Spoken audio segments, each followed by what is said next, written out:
Hey Internet, welcome back to Easy Riding. I'm Zach. And I'm Emma. It's time to do some work on the bike. Oh, not this bike.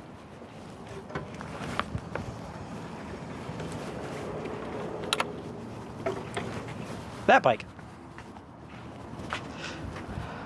Emma and I went and found a Yamaha LT3. It's a little 1973 73 Enduro bike, which is not one that we have a lot of experience with. We typically do more of the cruiser style stuff, but this one looked like a fun project, and We like doing projects together. We have some obvious things that we need to fix, like the seat. We've got an ignition that we don't have a key for. Some things down here that are missing. Zach might have more insight. the carburetor's not in place, you can see there. So we need to put the carburetor back on. We need to do some front fork work on the seals, probably all the rubber and stuff like that. Yeah, probably all the rubber everywhere. Both the tires are flat. And you can probably almost see it back here. I don't know if there's a shadow or not. But this was the original color, this purple. It's like this. There, that might be a good one. This purple. So we're going to try to figure out how to either color match it or see if we can find where the purple was and maybe try to paint it or something. So our goal for this bike is to basically just flip it. I don't think we have any plans on trying to make this a regular rider for ourselves. We're not going to name it, because if you name it, that means you keep it. That means you have to keep it. If Emma likes it too much and she has to take her MSF course, she'll get this bike, but I don't imagine that's probably the goal for it. This one we purchased with the intent of flipping, so we're gonna do a little elbow grease on it, see what sort of condition we can get it to, and turn it back around and sell it. So we'll discuss all of the costs that go into it and how much labor we have to put into it, and take you guys along for the ride. All right, Emma, what's our plan of attack for this motorcycle? Not this motorcycle, the other motorcycle. What's the plan of attack for the 73 Enduro bike? We are going to work on getting it running, and once we have it running, Zach plans on taking it apart all the way down to the frame and cleaning it and putting it all back together again. This bike is a two-stroke, which is not a type of bike that or a type of motor that I have a ton of experience with. They operate on the same sort of principles. You need three things for any engine to run. You need air, and you need spark, and you need fuel. And the process that all of those things undergo to make the motor run is suck, squeeze, bang, blow, which we did a little short on. I'll link it up above. And those are just the things that you need to get an engine running. However, if you want it to continue running, there are some other things that you need to address. On a two-stroke, one of those things is making sure that there's oil mixed with the gas, because that's how the piston rings get lubricated. If it's not, then the piston will tear itself up inside that cylinder. The way that's accomplished on the Yamaha and with many bikes is through a lubrication system. It pumps a little bit of oil up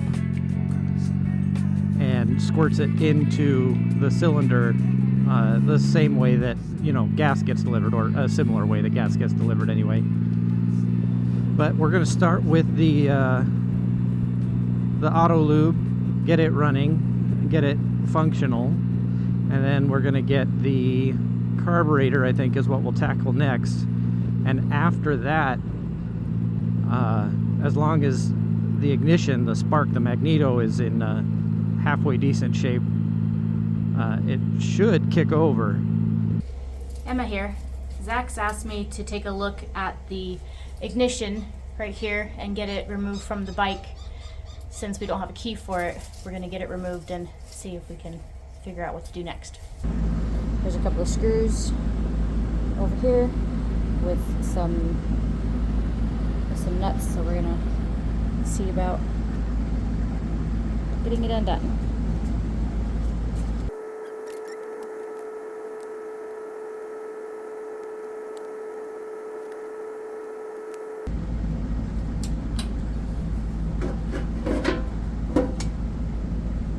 Underneath the gas tank, there's these two clip switches. I'm going to see if we can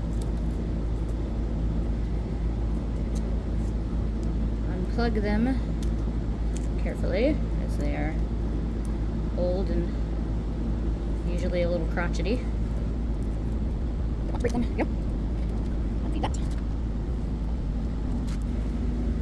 There's the relay wires. It looks to be in pretty good condition. The sheath and everything is pretty well intact. There's a little bit of rust in this tank, not a ton, but enough worth taking care of, I think. There's a couple ways to do that. The traditional way is shaking a chain around in it and dumping out what's left, and then moving on from there. You can pour in like vinegar solution or some other off-the-shelf rust remover product. There's electrolysis, which I think is where we're going to end up because that's fun and sciencey, and I like that idea. But for now, I am going to shake a chain in here just to knock any loose debris out that I can. And Griffin, will you bring me that chain? I've actually never done the chain trick before.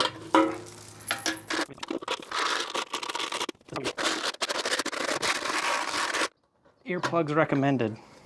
I'm all set up for the electrolytic rust removal. The basic premise is that you've got an electrolytic solution inside your tank, and you're running a current through the tank and to your sacrificial anode through that electrolyte, and it pulls the rust off of the tank. So you hook up your negative of your battery or battery charger or power supply to the tank itself.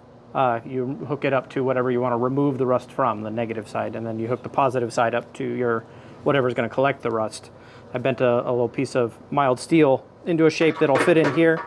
The big key about this is that we want it to not make any sort of connection between the tank and the anode itself, because if it does, then you're creating a short and you're not going to be removing any rust. You're going to be possibly making a fire. I'm using some washing soda for the electrolytic component. Fill the tank with water, put a little bit of this in there, a little bit of vinegar. Vinegar is a good rust removal agent, so it'll help the process just a little bit. And then just make sure you've got good electrical connection both on the tank and the anode with the alligator clips or however you're connecting it. I'll get this set up and we'll show you how it looks. Take precautions if you have animals or children. When you set this kind of thing up, make sure that nobody can get in contact with your electricity and things. You should also be aware that there are some, I believe there are some electrolytes that you can use that create a gas that you don't want to breathe when it's doing its thing. But just make sure you're outside or in a well-ventilated area. Griffin has been no help at all. But we have our situation set up. And you can see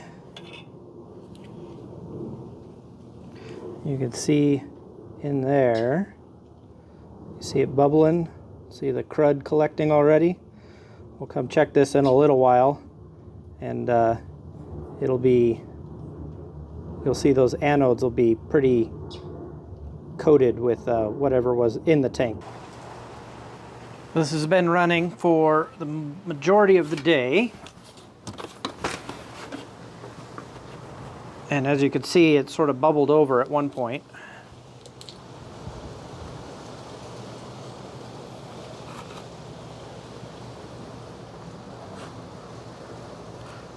All of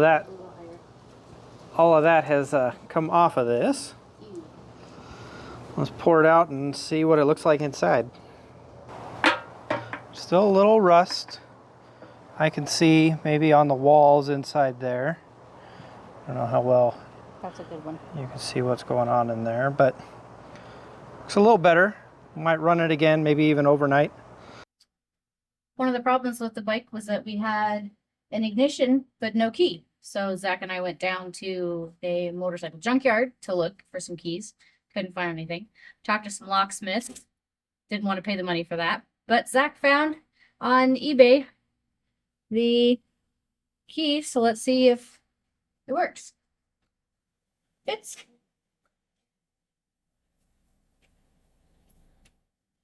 And it turns. Nice. So, one problem solved. On this bike, the auto lube system, the little oil pump, sits behind this cover. These two screws are not troubles. This screw has been chewed up. So we're going to take a screw extractor, see if we can't get it loose.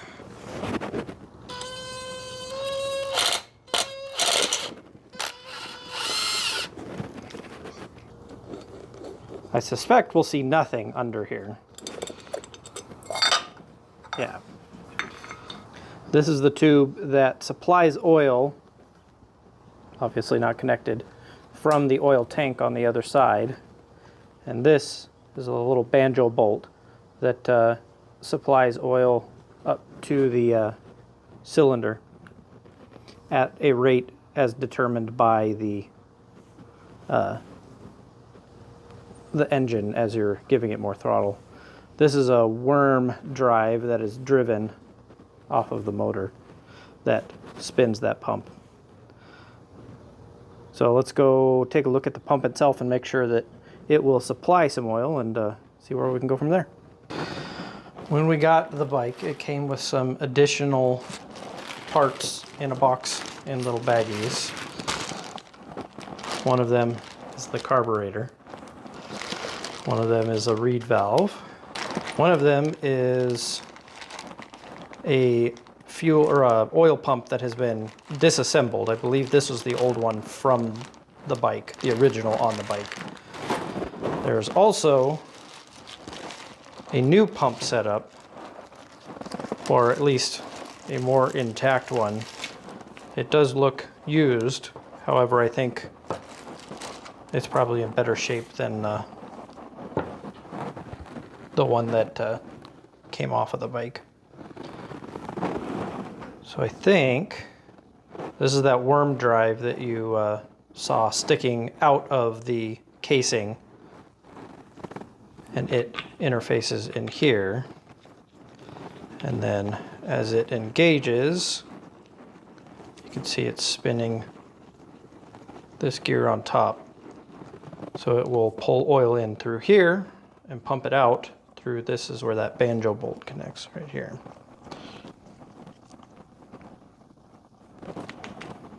And it looks like we're missing a ball for the ball valve that keeps oil from flowing back into this pump as it sits idle. Not super necessary for testing purposes, but we will want one before we finish this thing. So let's make sure we can get oil to come out of here, and then as long as we can, we'll stick this on the bike and see what we got. Emma, will you please squirt some oil into this hole right here? Okay. Yep.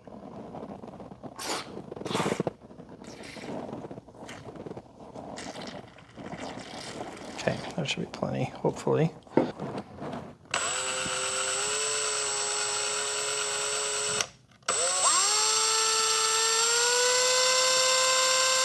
I do see bubbles. I don't know if you can see that in there. There we go. Trying to bubble up out of there. There's obviously not enough oil to go full bore pumping, but I think that's enough for me to see that at least it should deliver us something. It also looks like we're going to need new gaskets and what are they just called, gaskets? What are they called? There's a Like a liner, like gasket paper here, liner. and then when you break this open, there's two locations where there's seals, and I don't know if you saw, but I got some oil out of here just a moment ago that I think was what Emma was putting in here, which means that those seals are probably not doing their job and keeping the oil contained entirely where it needs to be. So when we get the rebuild kit, that will come with all of those bits and bobs. We'll put that back together with some updated rubber, and we'll take care of that. But for the moment, I think we can get away with using it as is to at least put some oil in the engine while we attempt to run it when we get to that point. The bolts that hold this pump on are missing. So I found a couple of screws in my stash that will work. They'll work, but they are the wrong kind of screws, so we will have to replace these at some point in the future. However, they've got the right thread and are the right length. So those screws just are holding it like a mounting? Yeah, they're just mounting it to the engine casing. And then you've got the banjo bolt. This is the banjo bolt.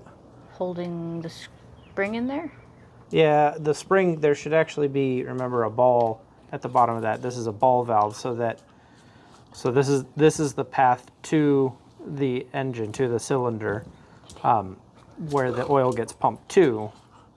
That ball is missing, and all it's supposed to do is keep oil from draining back out of this line so that the next time you start it, it's fresh and ready to go right here immediately. But obviously, that's not the case for us. Oh yes, we need to see if we've got a, there's a little screw in the old, hopefully, in the old dismantled unit that will fit here. This is an air bleed screw location, so we got to see if we can find one of those in the old stuff. I think I've got some two-stroke oil, and we'll put a little of that in there and see if we can get it to start coming out. They've got these little spring clamps. Yeah. They're super weak. I don't know that they're actually providing any holding force. No. Yeah, well, this is a 1973 bike. Zach also discovered that this cap doesn't match the threads or anything, so we're gonna have to find a cap for the reservoir. Let's see Zach's fancy pouring skills. It's blue. It's probably not even technically the right oil, but it'll work. It stinks. I went real light on the amounts because I don't want a lot in there right now. Nothing yet? Not that I see.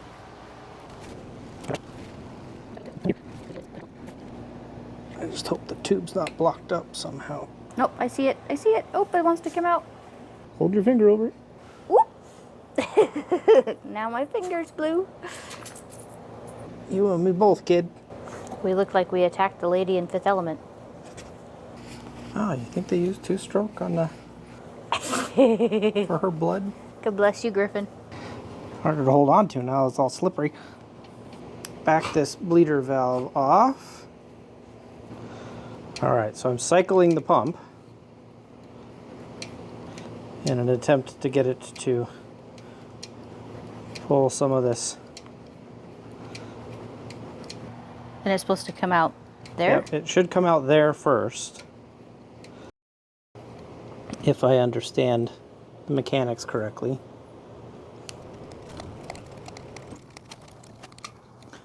The pitch is continuing to change, so I suspect things are filling with oil in the places that they need to be.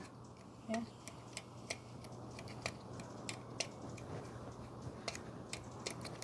There it is. Oh, look! It came out. I think that that's where we're going to end with the auto lube pump for the moment. I actually think that's going to do it for this episode. Getting a little longer than we like to keep them. We'll look forward to exploring this bike further with you in the next one.